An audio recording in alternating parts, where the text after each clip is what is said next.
The person I'm about to bring up has a very fragile neck. I learned that. I almost murdered her, and it was an accident. She's very funny. Give it up for Jill Baine.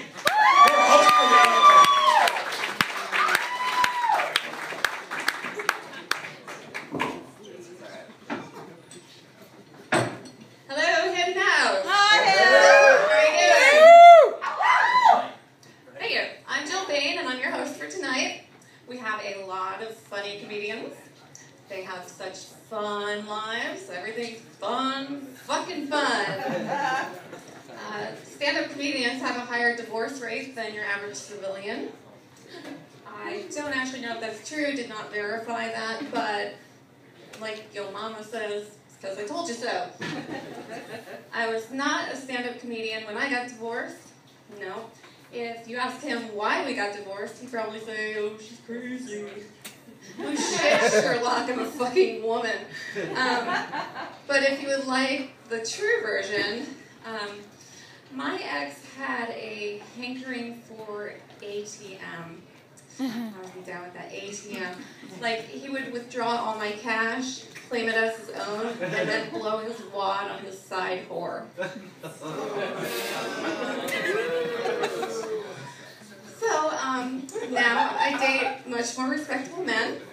The last guy I broke up with was a Mexican biker. Yeah, Harley, not Schwinn. We didn't have much in common, but he did like to follow along with the role plays that I would present. Like one time, I took him to the grocery store, and I was wearing this neck brace that I had from a previous surgery. And I like to pretend that he was the day laborer that I picked up on the street corner to carry my groceries. And I would bark orders at him in Spanish, but I really don't know that much Spanish, so I just kind of fake it. And I'd be like, ¿Cuál es tu fecha de nacimiento?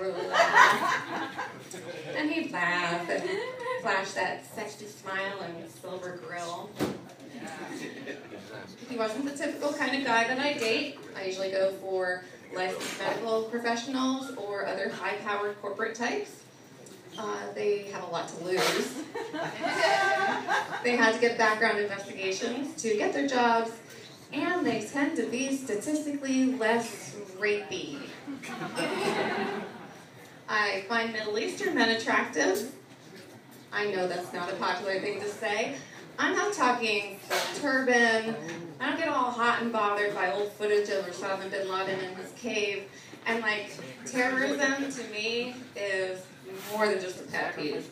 It's like a total turn-off. Besides, it would be a travesty to hide this fine thing underneath the burqa, don't you think?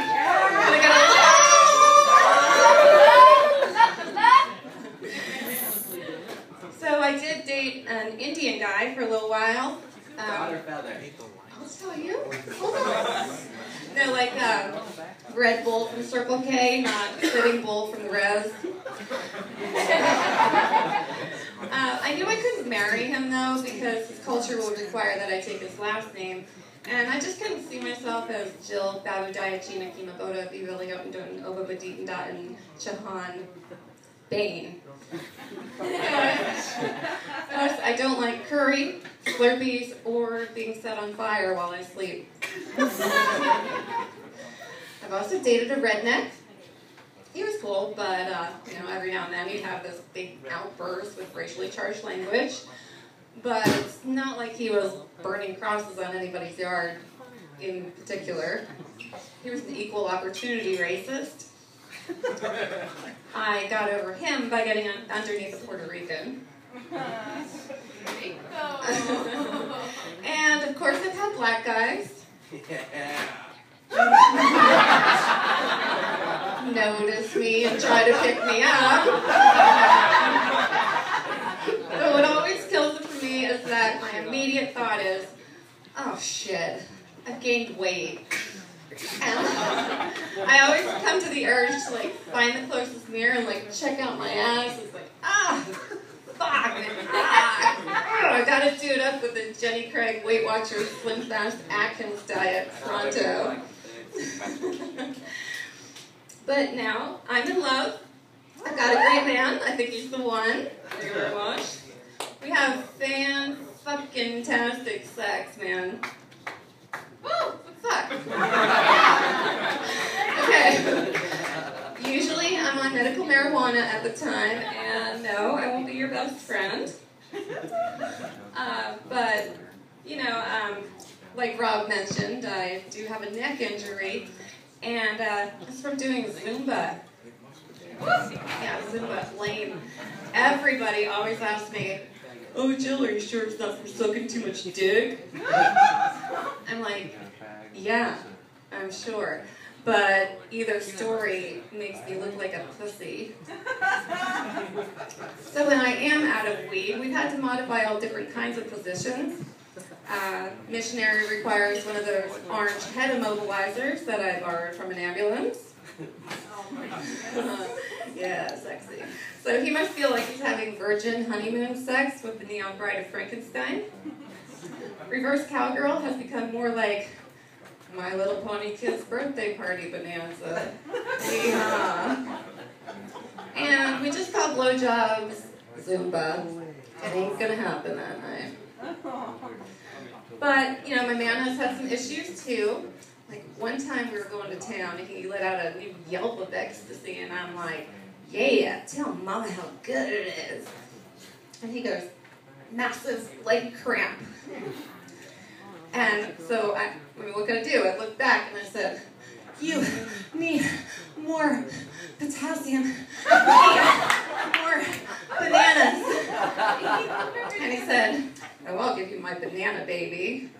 Like, how do you salvage that to be sexy except to be like, call me Chiquita, you crampy little bitch. But that's just regular aging shit.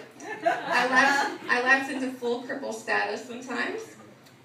The word cripple is not a slur if I own it. I'm entitled to call myself the C word. I can say it. You can't. Black person. You know what I'm saying? Yeah, you feel me? Right.